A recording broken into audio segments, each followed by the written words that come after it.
In this video today, I am going to teach you how to figure out what your property taxes are going to be after you buy a house, whether you buy it in the suburbs or the very mysterious taxes that go on in Detroit. So first I'm going to give you a little understanding of how uncapping taxes work in Michigan, and then I'm going to tell you the two websites you can use to skip all the mathematical equations and figure out what your taxes are going to be when you buy the house.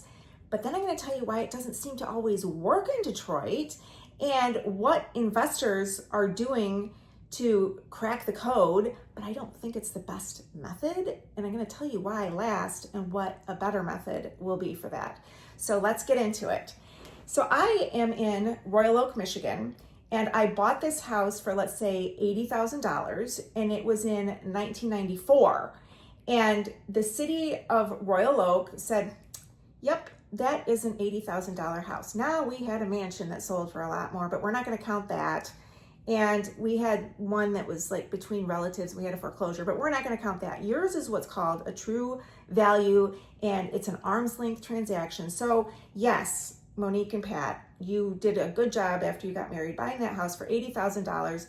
But you know, you're just renting the land. You don't get to own it full out, and you have to give us taxes every year.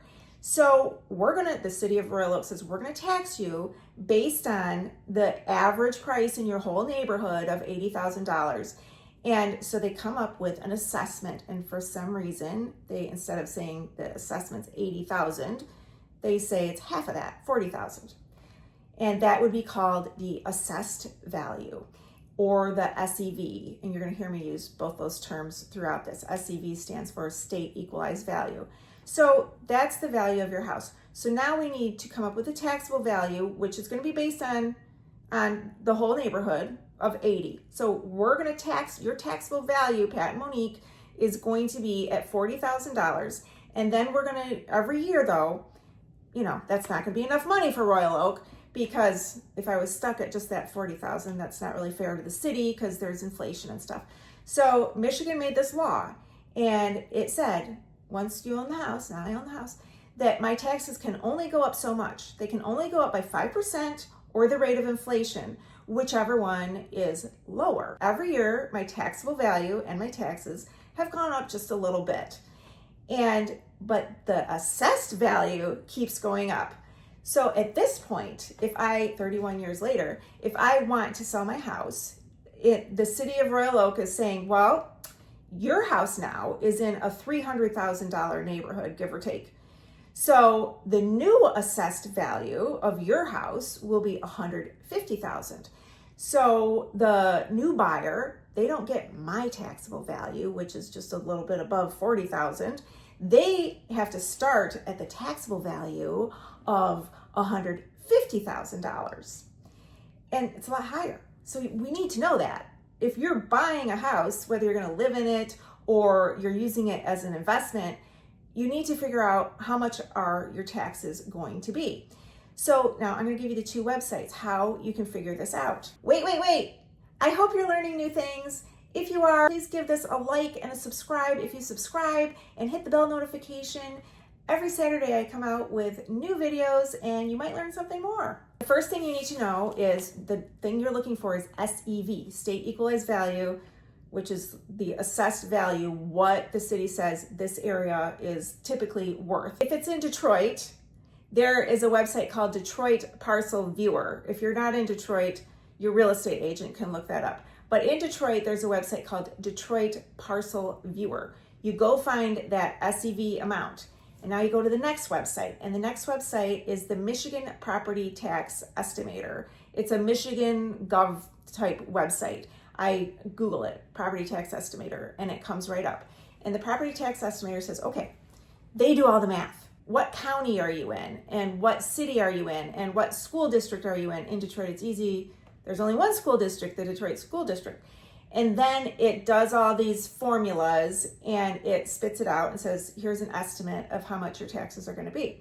Now, if you are a numbers cruncher and you enjoy knowing all the formulas, my friend Eli sent me a really great version of how he does it. I love it. I'm going to put it in my blog so you can do all the math yourself and compare it to the Michigan Property Tax Estimator. But what I did to compare it was I took one of my investment properties in Detroit and I wondered how close are they with the taxes for what I'm paying compared to what Michigan Property Tax Estimator came in at. And the Michigan Property Tax Estimator website was only $123 short of what my actual tax bill is.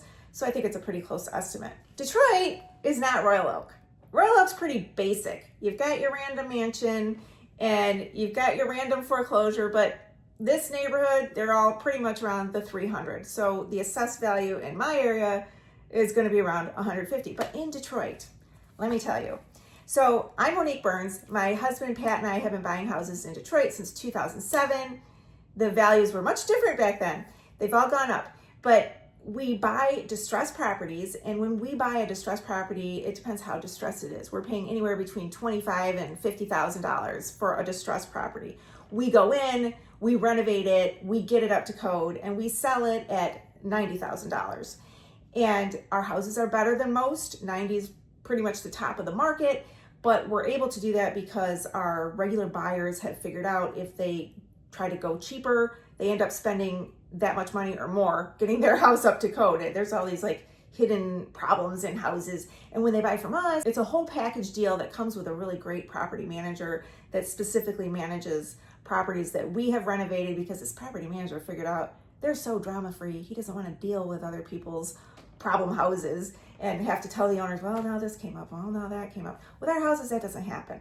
If that is something that you are interested in purchasing from us, you can contact me using Calendly, and I could tell you how to get one of those houses from us. And I also have several houses for sale. If you want to email me, I can send you a list of what I currently have for sale. In Detroit, this isn't working because the city sees the $25,000 sale, they see the $50,000 sale, they see the $90,000 sale, and they're like, well, what are the true arm's length sales supposed to be? Well, they know it's not the 25.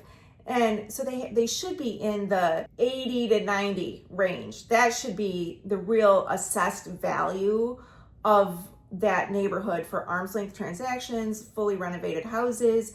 But it's really hard in Detroit to get comparables because I can look at photos of other houses and their renovation is just like, you can't tell sometimes all the problems that are inside the walls, you know? Like it could look good at 75,000, but then you get into it and you find out it's got this whole world of problems, you know? So it's really hard in Detroit to come up with a good assessment. And what investors are finding is they'll buy a house and they're like, wait a minute, it's like they took a house for way more money than what I paid and they're basing my taxes on that. How is that? What just happened here? And it's like different in different neighborhoods. And so what a lot of investors are doing to beat the system, because they can't use the two websites and figure it out because sometimes it just isn't accurate. So what they're doing, they're saying, okay, if they take half the price of the cost of the house, so for instance, if you bought my house for 90, half of that would be 45. That would be fair, right? To figure out the assessed value and then plug that SEV, the $45,000 SEV, into the Michigan Property Tax Estimator. That's the worst it could be for your taxes. So you can plan ahead for the worst case scenario. But the problem with that is there's investors missing out on really good deals doing that system. And I'm going to give you two examples. My daughter bought a house in Detroit a couple of years ago. And this is before I learned how these assessments are so wacky from area to area. And she bought a house in a $200,000 neighborhood. And her particular house is on the water, and she bought it for $235,000. And the underwriter for her mortgage said, oh, we have to estimate that your taxes are going to be at least, they were at like $5,000, which would make sense if they took $235 and half and put it in there. That's probably right around where it would have been, is that her taxes were going to be $5,000 a year. And we were about to lose the deal. The seller knows this neighborhood very well. He does a lot of real estate in that area. And he said, you realize you're in an underassessed area. And what the lender is doing is inaccurate. And sure enough, I mean, he was totally right. So we got the lender to learn the Michigan law that they don't take one house, take it in half, and assume that's the taxes. You can't do that because it's not true in every neighborhood. And we got him to change it to a different price, and we got the loan through. And I just looked up to make sure, like, what did it uncap at? What was the new assessed value, which becomes the taxable value after you buy it? The assessed value becomes the taxable value, so she's taxed on this new amount. It came in at 51. So the city's saying she's in a $102,000 neighborhood. She is not. It is definitely at least a $200,000 neighborhood for the arm's length transactions, the real sales of the renovated houses. So cool. She got a house that she would have never been able to get if we had stuck with the just take that 50% of what she's paying for the house deal. Now, on the other hand, I've got a house I'm trying to sell. It's very hard to sell right now, because it is in what I think, what a lot of people think, is a very overassessed neighborhood. Again, it's a $200,000 neighborhood, and the assessment came in at, I'll put the number right here. This is what the current assessment is. I looked that up and I put it in the Michigan Property Tax Estimator website, and it said that the buyer is going to have to pay over $8,000 a year in taxes. Now, with my daughter's house, with her house being assessed at $51,000, if she were an investor, because this video is for investors, if she were an investor, her price for her taxes would be around $400,000. Mind you, she's on the water. She's in a neighborhood that is close to all these parks that are right on the water. This other neighborhood is so subpar compared to her neighborhood. So in Detroit, you just can't do that. So what do? You need to find a comparison of a house that sold and has been uncapped. So you have to go back past 12 months to get it as close to right as you can. So let's say you go back 14 months in time and you find houses just like yours that sold for just about the same amount yours did. They have to have the same bedrooms. They have to have the same renovation. They can't be, comparing a dump to a renovated house. You have to be something similar, and that the assessors would be able to see. But you have to find more than one, because they can't just pick the anomaly. And you find like 3 of those that sold, let's say 14 months ago, and you pull them up and see, how did they uncap? Did they go through the roof? What did they actually uncap to? Because like in my daughter's neighborhood, it would be really good. But in this other neighborhood, it could be really, really bad. And that is the best way to crack the code in Detroit. There's a catch though. There's always a catch, right? How do you find these houses that sold 14 months ago? I tried to do it looking on Zillow, Realtor.com, Trulia, Redfin. They don't go back that far. And I'm a real estate broker, so I have access to the multiple listing service, the MLS, and I can pull up public record. I can plug in how many days ago, a range of how many days ago a house sold in this vicinity to pull that up.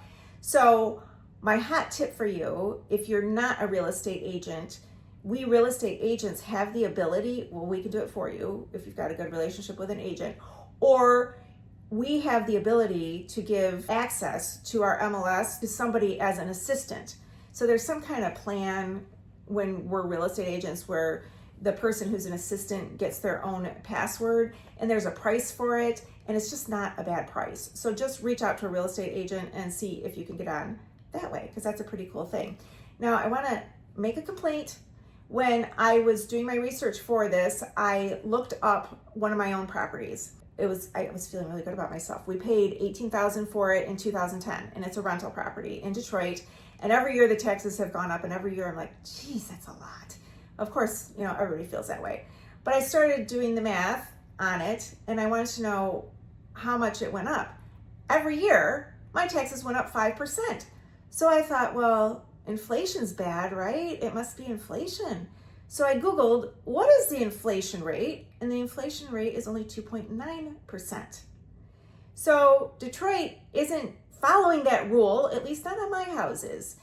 And I probably have a case against them, but I'm not happy about that. So that's something to be aware of. Don't count on inflation, it going up by the rate of inflation in Detroit. Count on it going up by 5%. Not cool. So let me summarize. When you buy a house, the taxable value uncaps and it goes up to the assessed value. And there are two websites. If you're looking at a house in Detroit, you can pull up the SEV, the State Equalized Value, which is the assessed value, on the website Detroit Parcel Viewer. It's linked below. And then you find that SEV, the State Equalized Value, and you plug it into the Michigan Property Tax Estimator, which estimates how much your taxes are going to be. But in Detroit, you want to know how much is that neighborhood assessing for, to make sure you're not in an overassessed neighborhood, or hopefully you are in an underassessed neighborhood, so that you're not missing out on all the great deals. If you have any questions, please comment below, and thank you so much for watching my video. And don't forget to check out the blog. It goes into a lot more detail for those of you that love all the mathematical equations.